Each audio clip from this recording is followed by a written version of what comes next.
Welcome back to the Sawmill, friends. My name is Noah, and you're watching Robin Sawmill and Outdoors. Thanks for sticking around, guys. As you see my last video, I mentioned my little John Deere 1025R is being traded for a new tractor. So let me show you what I got. I have been wanting a bigger tractor for quite a while now, and well, here's the cat. John Deere 3039R with a 320R loader. I just picked it up yesterday. Well, it was delivered yesterday. Put maybe 15-20 minutes on it. Drove it from the front of the property, from where the sawmill is, to the house. I got a box blade with it, Frontier DB 2065. As you can see, it's a little bit bigger or wider than the tractor, and I needed extra counterweight, as this tractor should be, I hope, more capable than the John Deere 1025R. So today all I'm going to do is a quick walk around the tractor. I have not seen many videos on the 3039R, a handful on 3033. So the question is, why did I go with a 3039 instead of a 33? It really came down to the timeline. So my local dealer, well, I have several. This one is a little further than my local dealer. My local dealer is James River Equipment, which you guys know are a pretty big dealership. I like to use family-owned dealerships, so I went with a family-owned small dealership that was about 10 minutes further, and it's a single dealership, so they don't have, like, multiple dealerships, multiple locations. Anyway, the reason I went with the 39R is I could get it in 2 weeks because they already had one on order and coming, or I could wait till October, which would be 4 months for a 33R. So for a couple $1,000s more, I went ahead with the 39R. Don't really know much of a difference, except that the 39, they start coming with, they become turbocharged, and to be honest, I kind of like it so far. Again, I only have like 20 minutes on it. Just a quick walk around. As I showed, I've got a box blade, and I had them install the third function. This installation here is a little different than on the 1025. The 1025, they actually had like metal tubes or stainless tubes, whatever you want to call them, kind of like this, coming down and terminating right here. And here they have 1/2-inch hoses. One of the things I noticed right away, these couplings are 3/4 couplings, quite much bigger than my grapple, so I'm gonna have to get bigger couplings for my grapple. No big deal. I said I've got a dealership close by. All right, let's show you guys the operating station. Comes with a nice step, pretty solid, very solid. I like that. I think it'd be nicer or if it had another handle right here, but it does have, handle on this spindle well. Climb on. It is, again, much bigger than the 1025. It's pretty comfortable. One of the things I don't like right off the bat is there are no armrests. If you guys know of an aftermarket company that has armrests for these tractors, please let me know. I like my armrests on the other one, and I actually looked into possibly removing them, but they wouldn't fit this seat. Other than the armrests, the seat is pretty comfortable. I can sit back pretty good. I might need to slide it forward short. I can barely reach the pedals once I press them all the way down. Let's go ahead and crank it up. Lots of dashes, well, lots of lights, I should say.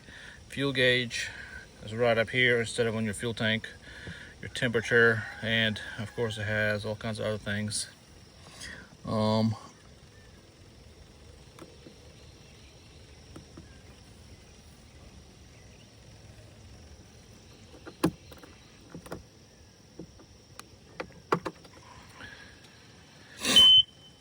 right, let's go ahead and crank it up.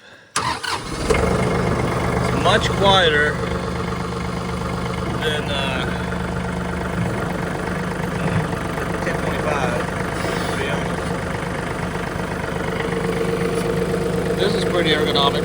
I kind of like the way this is, although I also like just the ball style, almost like a 5-speed transmission shifter.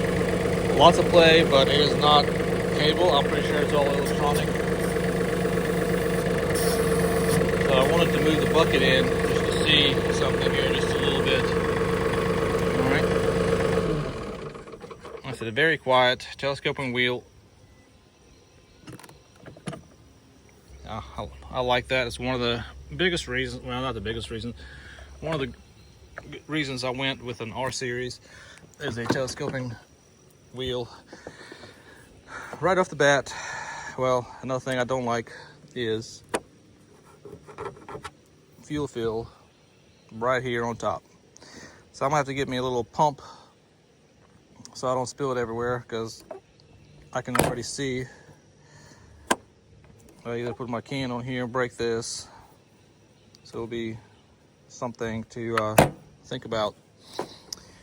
All right. Sorry about that finger there. I don't have my tripod or anything to hold my camera with right now. So when the guy delivered it, as you've seen it on the short, if you haven't, check it out. It looked quite a bit bigger than the 1025R on the trailer.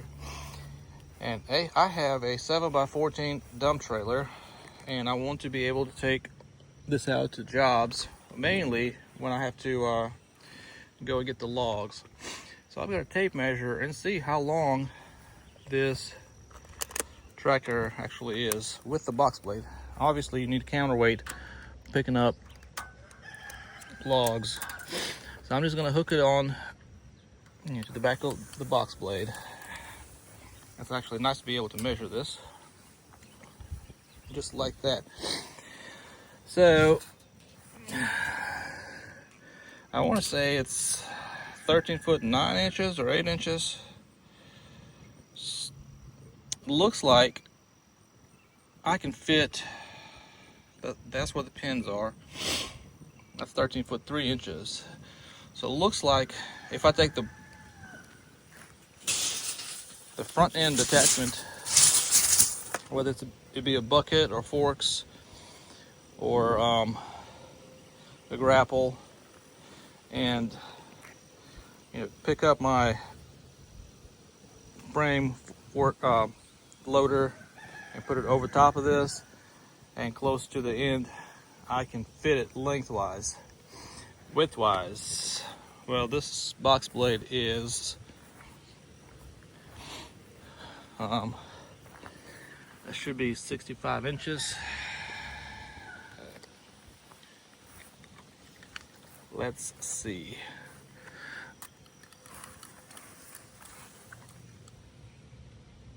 It is actually right at 67 inches. And the trailer is 84, maybe shy of 84 or a few inches more than 84. I can't quite remember, but it will fit widthwise. The only other thing to see is when I load it is the weight distribution. I've got a pretty decent sized truck, Ram 2500 diesel to pull with, which I don't think this should be much of a trouble.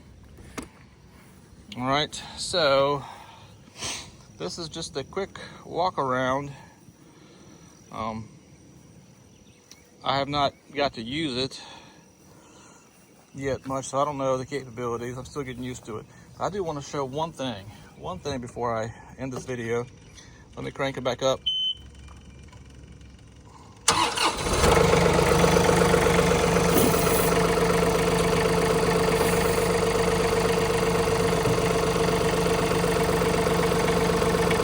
It's so quiet. It's like, it's crazy.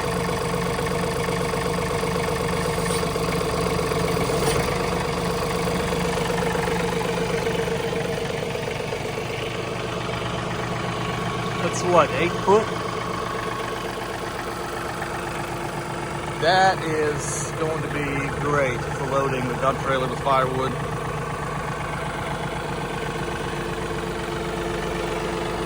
As you've seen previously, the other loader had come up to what, 6 foot maybe? And I was struggling to load firewood on the trailer. This is going to be nice.